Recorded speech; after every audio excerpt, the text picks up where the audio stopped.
The Royal Astronomical Society announced new findings that add support to the possibility of life in the atmosphere of our neighboring planet, Venus.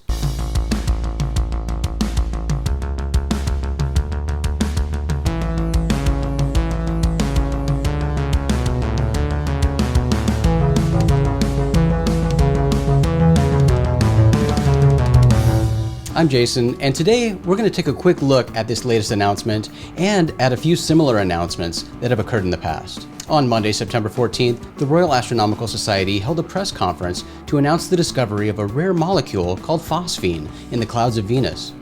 The press release explains that, quote, on Earth, this gas is only made industrially or by microbes that thrive in oxygen-free environments, end quote. So what does that mean? MIT scientist Dr. William Baines, who was part of the press conference, explained that there are two possibilities. There could be some completely unknown reaction that is creating phosphine, or the more exciting one, that it could be life. Researchers used the James Clerk Maxwell Telescope in Hawaii to observe light passing through Venus's atmosphere. Light is absorbed at very specific and unique wavelengths by atoms and molecules. When researchers looked at the absorption spectrum, they noticed a gap at the wavelength of phosphine, indicating that phosphine is present and absorbing light passing through the atmosphere. It's not really the phosphine by itself that has researchers excited, it's the relatively large quantity of phosphine. Here on Earth, natural things like volcanic activity and lightning can generate phosphine, but only in small amounts. According to the researchers, the only thing on Earth that are known to produce phosphine in similar quantities are biological in origin. This is an awesome discovery, and it has scientists and astrobiology enthusiasts like myself pretty excited. And it's certainly not surprising to see many UFO researchers and enthusiasts excited about this discovery as well. But with astrobiology announcements like this, which are becoming more and more common, it's always important to listen to what the discovery actually is and resist distorting or exaggerating the findings. Although researchers love the big T's to get attention on the research, they always responsibly emphasize that no, this doesn't mean alien life was discovered. Of course, we saw that with this latest announcement, where the team made it clear that these findings simply present another possible indication of microbial life. We've had many such indications over the years regarding several different worlds in our solar system.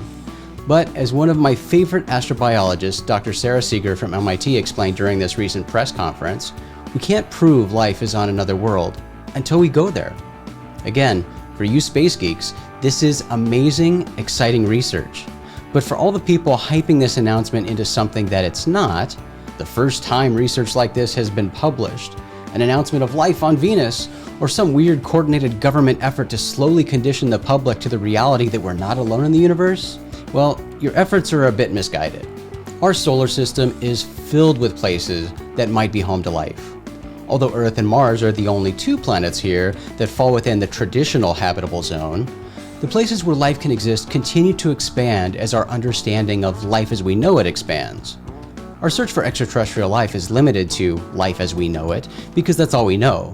We know what's required to sustain life here on our planet. So astrobiologists use that knowledge when looking for signs of life on other worlds. Here on Earth, scientists find life thriving in extreme environments previously thought to be uninhabitable. And that knowledge is added to our understanding of life as we know it, which expands the possible places for life to exist on other worlds. As more scientific instruments launched into space, the field of astrobiology exploded. This has led to many exciting announcements over the years, announcements similar to the one about Venus we just saw. In 2013, the Hubble Space Telescope data revealed water vapor from Jupiter's moon Europa. Europa is thought to have a liquid water ocean with 2 to 3 times the volume of all the liquid water on Earth. Astrobiologists get excited about water because when it comes to life as we know it, where there's water, there's life. But life as we know it requires an energy source to sustain metabolism. So when researchers announced the discovery of widespread hydrogen peroxide on Europa in 2013, it was a big deal. Space.com explained, quote, an analysis of infrared observation of Europa revealed that hydrogen peroxide is abundant on the ice-covered Jovian moon, end quote.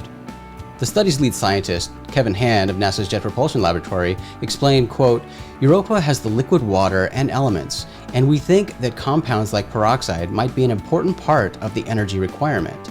The availability of oxidants like peroxide on Earth was a critical part of the rise of complex multicellular life, end quote. As Space.com pointed out, the extensive peroxide excites astrobiologists because it's, quote, a boon for the potential habitability of the icy moon's water ocean, end quote. When peroxide mixes with water, oxygen is released. So based on that study, there's real potential for life in Europa's ocean. NASA's Cassini spacecraft discovered that Saturn's moon Enceladus has an atmosphere, and the geysers of water are erupting from its surface into space. And in 2015, Cassini data showed that, quote, these geysers contain complex organic compounds, including propane, ethylene, and acetylene, end quote. NASA astrobiologist Chris McKay told The Guardian that Enceladus is the perfect place to look for life. He explained, quote, it's got liquid water, organic material, and a source of heat. It's hard to think of anything more enticing, short of receiving a radio signal from aliens on Enceladus to tell us, come and get them, end quote. Let's keep bouncing around the solar system. In 2012, large amounts of water ice and possible organic compounds were discovered on the planet Mercury. This discovery was a weird one because it included a strange dark material that researchers believe is likely, quote, a mixture of complex organic compounds, the carbon-containing building blocks of life as we know it, end quote. And it could be the same type of organic material that ultimately gave rise to life on Earth. Even our friend Mars has had its share of exciting astrobiology announcements in recent years. There was even a conference in 2013 co-hosted by the NASA Astrobiology Institute and the UK Centre for Astrobiology titled The Present-Day Habitability of Mars that highlighted findings that were new at the time, like the discovery of a widespread energy source and abundant water on Mars. Then there's the exciting world of Titan. NASA scientists really hyped up the fact that they may have discovered life on Saturn's moon Titan back in 2012 by using data from the Cassini spacecraft to study the moon's chemically complex surface. Based on their research, scientists say that it's possible that a, quote, primitive exotic form of life or precursor to life may exist on Titan, end quote. What the researchers found was that hydrogen gas in Titan's atmosphere disappeared at the moon's surface, and as the Telegraph explained, this suggests that alien life forms could be breathing on Titan. Additionally, researchers noted the lack of the chemical compound acetylene at Titan's surface. Chris McKay, an astrobiologist at NASA's Ames Research Center, explained that, quote, this lack of acetylene is important because that chemical would likely be the best energy source for methane-based life on Titan, end quote. Scientists believe that life on Titan would consume hydrogen as life on Earth consumes oxygen. Cassini also detected the presence of something appearing to be an organic compound on Titan's surface that scientists have been unable to identify. These are just some quick examples of big-time astrobiology findings from recent years. But I can't conclude this video before mentioning that research published back in 2012, where some scientists demonstrated their belief that NASA discovered life on Mars decades ago. A team of scientists published a paper in which they analyzed data collected by NASA's Mars Vikings robots in 1976, concluding that samples were originally incorrectly identified by scientists as geologic samples rather than biological samples. Neuropharmacologist and biologist Joseph Miller from the University of Southern California's Keck School of Medicine was a member of the research team, and he told Discovery News, quote, on the basis of what we've done so far, I'd say I'm 99% sure there's life there, end quote. Astrobiology is such an exciting field. There are many Earth-based and space-based instruments providing scientists with valuable information like never before. And there are so many space missions underway and in the planning phases specifically designed for the search for extraterrestrial life. Astrobiology is extremely active, so there are always discoveries, research publications, and press releases. Some of these get pretty hyped up to generate public interest. The public and the media love to get excited, expecting the discovery of extraterrestrial life to be announced. And these scientists love it. It gets a lot of attention on their research, and hopefully the extra attention leads to more funding, more connections, etc., so they can continue the research. As Dr. Sarah Sager pointed out in the press conference, we need more missions to these worlds to get more data to prove what some of the information is suggesting.